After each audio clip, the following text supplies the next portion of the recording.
All right, I'm here in the Apple Store, and it's Vision Pro launching. They've got some demo units out here right now. Hey gamers, Maniac here with GameAccess.net. If you're watching this video, then likely I've decided to post it. This video is meant to be an entire all-encompassing documentary of my experiences getting the Apple Vision Pro. And this portion of the video, which I am, showing you guys first, is basically being filmed before I got the Apple Vision Pro. If you've been following my channel as of recently, you'll notice that I'm starting to really get into VR. I'm becoming a bit of a VR enthusiast. And the Vision Pro, while officially not a virtual reality device, it's considered more of an augmented reality or extended reality device, does check the boxes pretty tightly of also being a virtual reality device.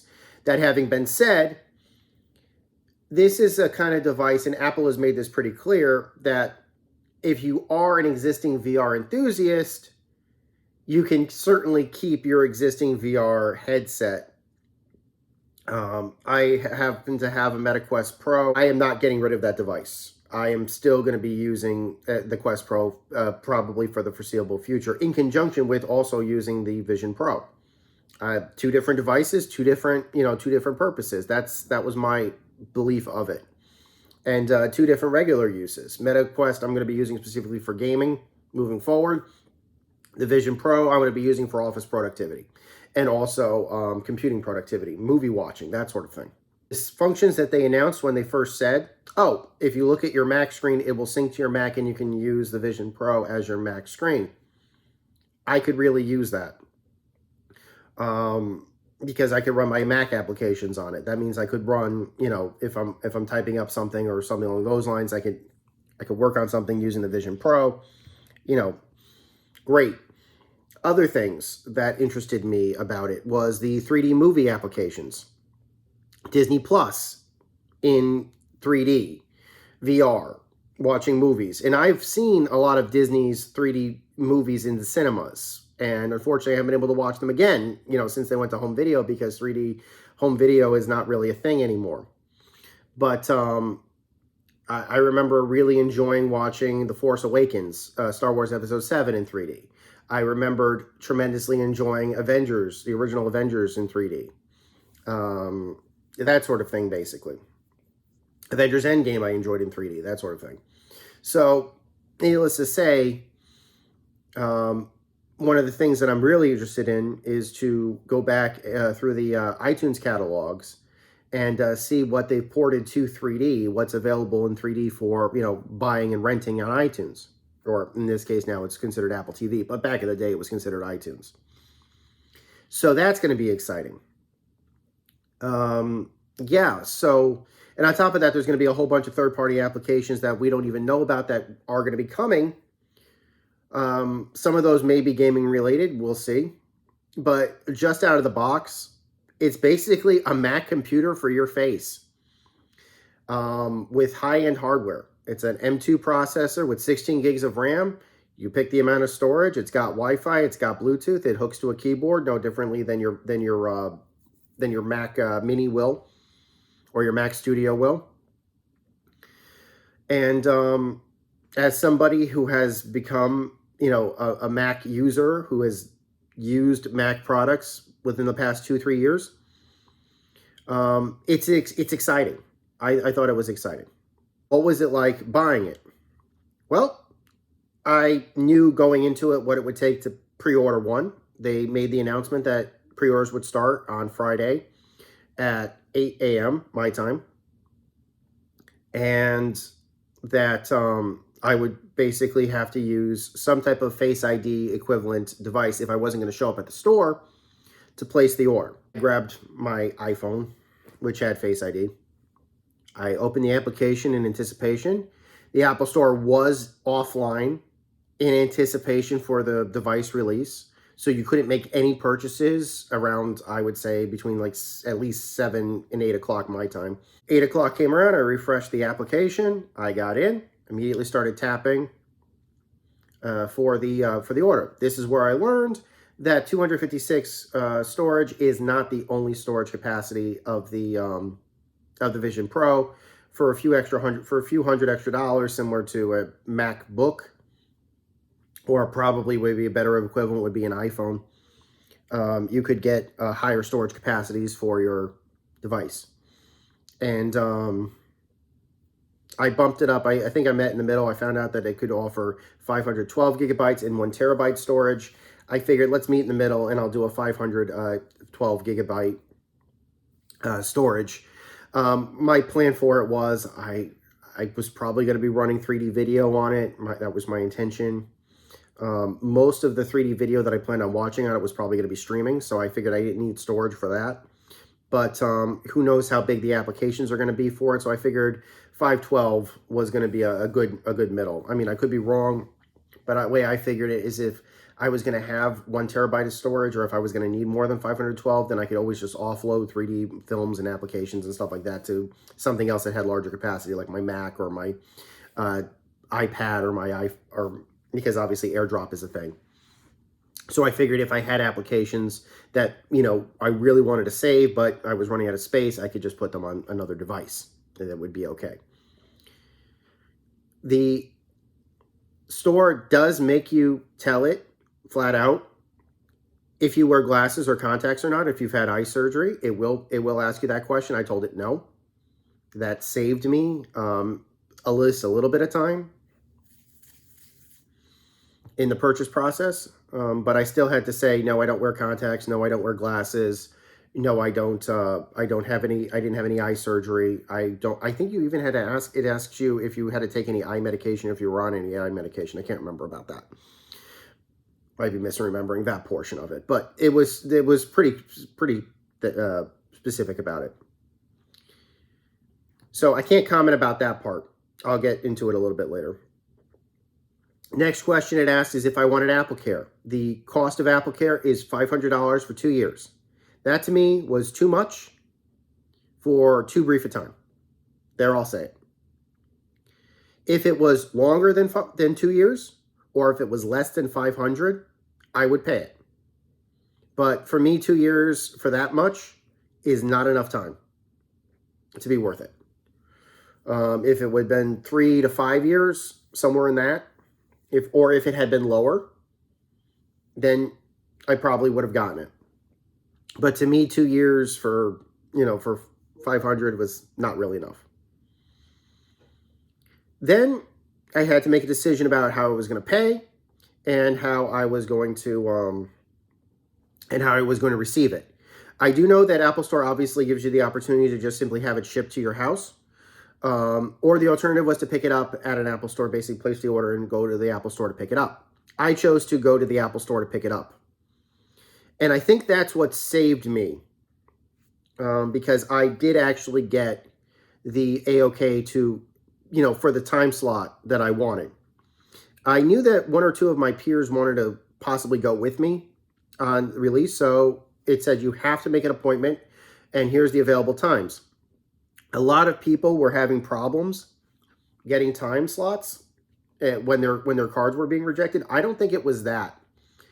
I had heard a lot of reports of people were setting their times to the default early morning times, and then they were trying their cards and their cards were being rejected.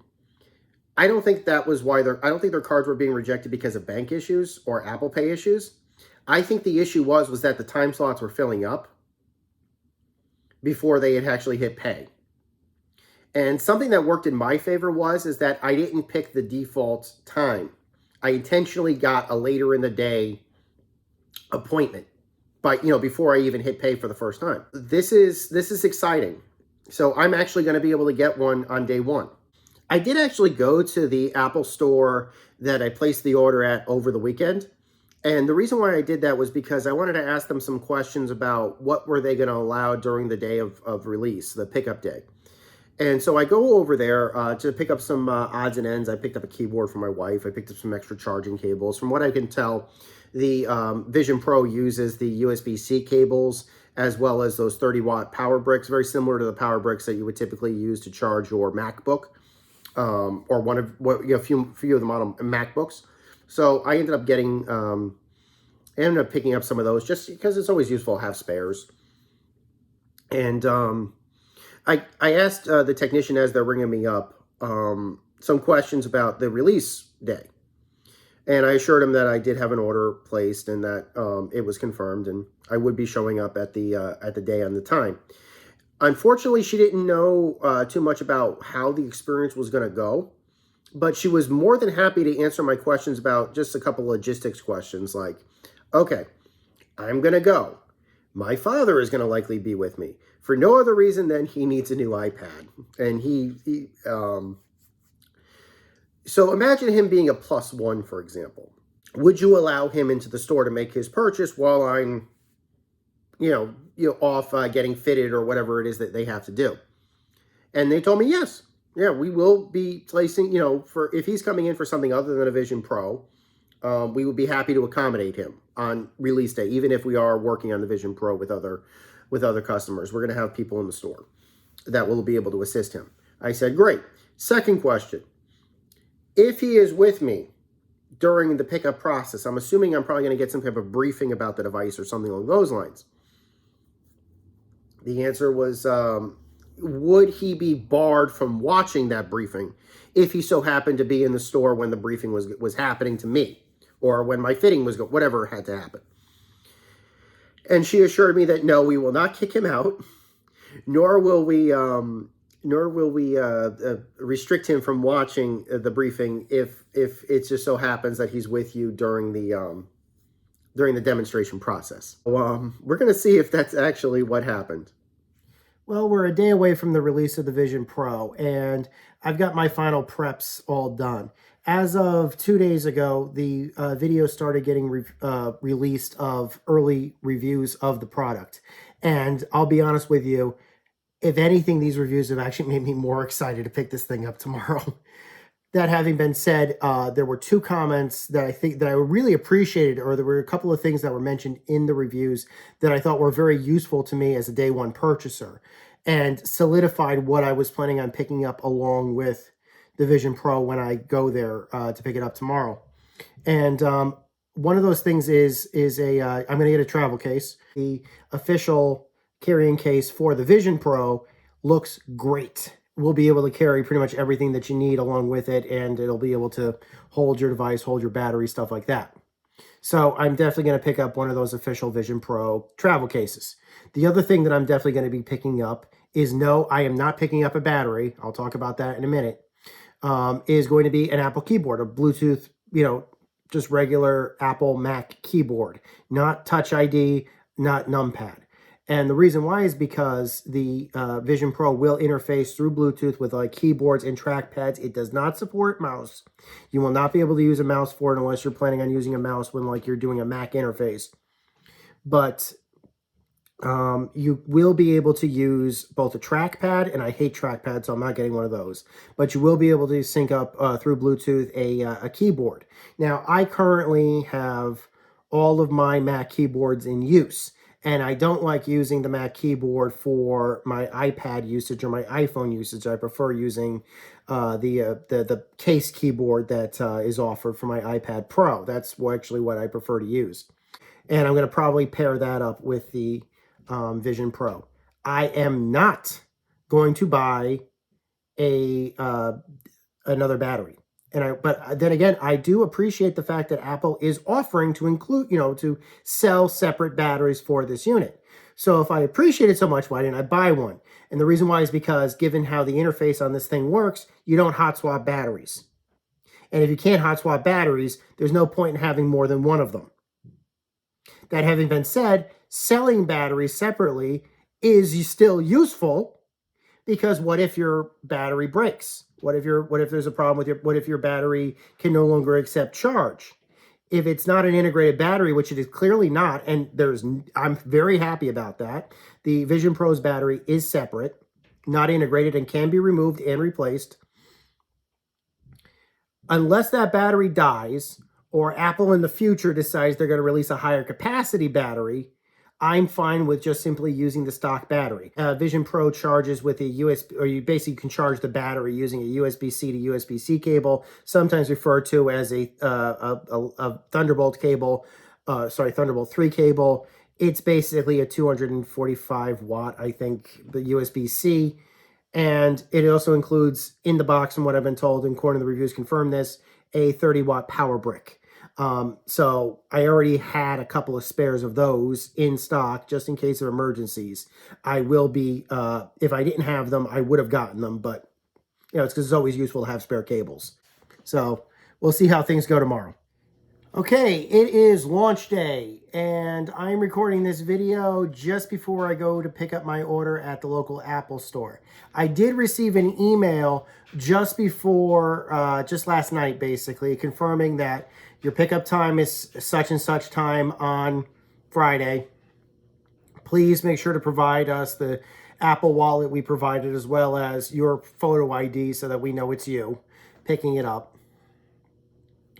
And we'll make sure to provide you, as long as you come during the scheduled time, we'll make sure to provide you access to a technician who should be able to answer all of your questions during the time period. Make sure to get here on time, though, because otherwise we can't guarantee if we'll be able to see you.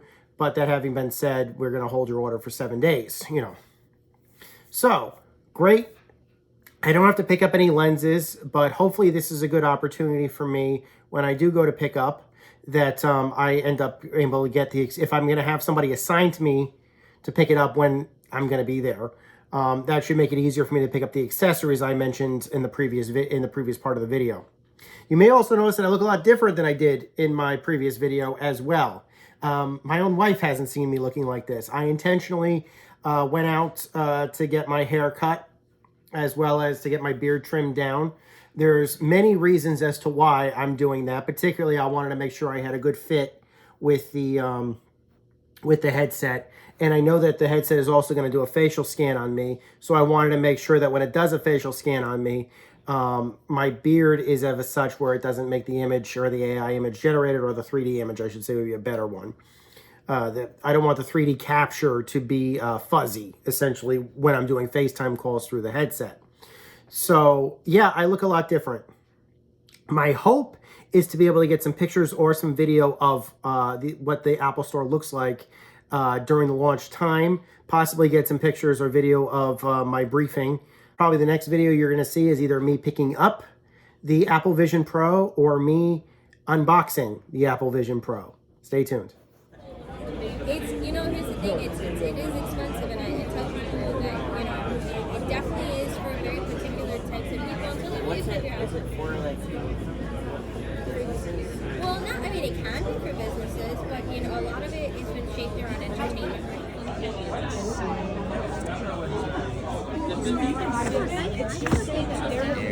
I wanted to talk a little bit about what my experience was like getting the Vision Pro at the Apple Store. It was actually quite an interesting experience. When I came in, they actually were willing to give me a full demo of the unit itself, using one of their demo units, while I waited for them to prepare to fulfill my order. I also, like I said, I did have a technician, as promised. They did have a technician with them who was nice enough to let me film, and I'm going to be probably cutting a couple of clips in to this video to show what it was like.